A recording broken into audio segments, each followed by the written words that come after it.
All right, now we're going to cover network footprinting. You need to gather the basic and important information about the target organization. It could be what the organization does, who they work for, and what type of work they perform. Now, the answers to these questions can potentially give you an idea about the internal structure of the target network. Attackers can find the network IP address range of the target systems. They can query the regional registry database to this data. They can also find out the nature of allocation and determine the subnet mask of the domain. They can trace the route between the system and the target system.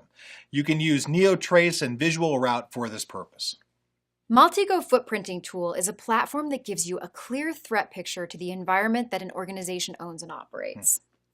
It can be used to determine the relationship and real-world links between people, social networks, companies, organizations, websites, phrases, affiliations, documents, files, internet infrastructure such as domains, DNS names, net blocks, and IP addresses.